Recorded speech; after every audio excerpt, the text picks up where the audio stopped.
मैं असीम मिस्त्री हमारे भारत देश के पूरी महिला जाति को स्वागत करते हैं हमारे real life journey mathematics subject पर। अंत तक मैंने कहा था कि मेरे दोस्त लोग उस टाइम मुझसे पूछने लगा कि क्या तू वाकई में इसके साथ शादी करेगा या फिर बहती हुई गंगा पे हाथ मत धो लेना। तो उम्मीद करता हूँ कि दरअसल हम इंसान की जैसी सोच है, हम हर किसी को उसी नज़रिया से देखते हैं। क्या ये सच नहीं है?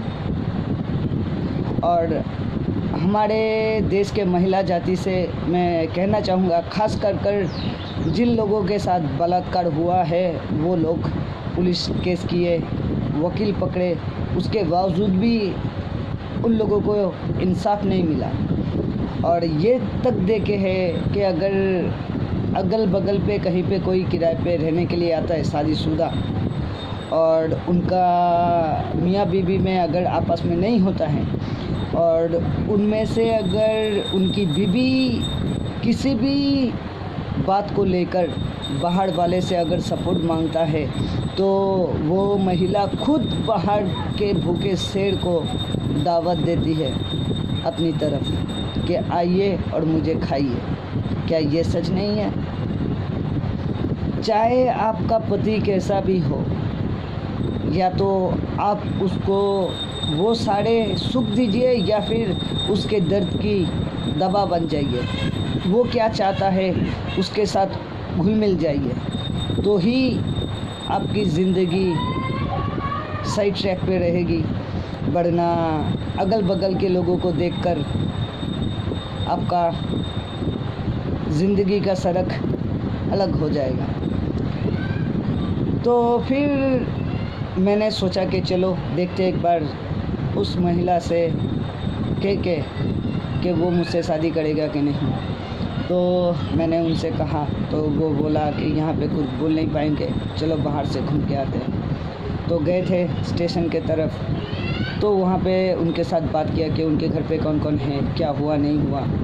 तो वो महिला ने मुझसे ये कहा था कि मेरी शादी हुआ था और मेरा एक बच्चा भी है, बस यहाँ तक कहा। लेकिन अपने पति से बिछड़े वक्त कितना हुआ वो मुझे पता नहीं था। तो फिर मैंने कहा कि ठीक है चलो। और मेरे दोस्त की बहन जब रात को आया तो दोस्त के माँ ने उनके साथ बात किया, तो वो आके हम दोनों का शादी रचवाया। और मानते हैं कि जो शादी करवाता है ज़िंदगी में उसका भी एक भूमिका होती है। अगर वो उस महिला के साथ मेरी शादी ना करवाता, आज मेरी ज़िंदगी जैसी है शायद वैसी नहीं होती।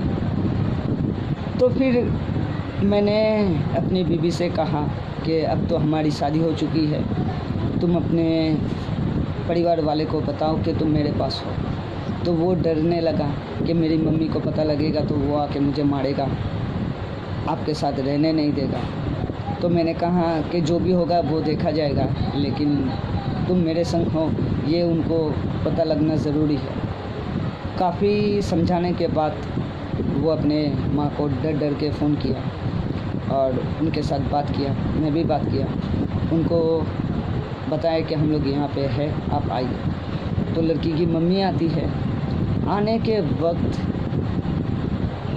ये पता लगती है कि लड़की अपने पति को छोड़ा, पति के ऊपर केस किया, ज़्यादा से ज़्यादा 5 महीना 6 महीना हो रहा था। तो मैंने फिर सोचा कि तो अभी भी इसका घर बच सकती है। तो उसके मम्मी के जाते ही मैंने उससे फिर से पूछा कि आखिर माजरा क्या हुआ था। तो जाके ये पता लगता है कि जो लड़का उस लड़की को जहाँ पे मैं रहता था वहाँ पे किराए के लिए आए थे, उसी लड़के के चक्कर में उसके पति ने उसको मारा था।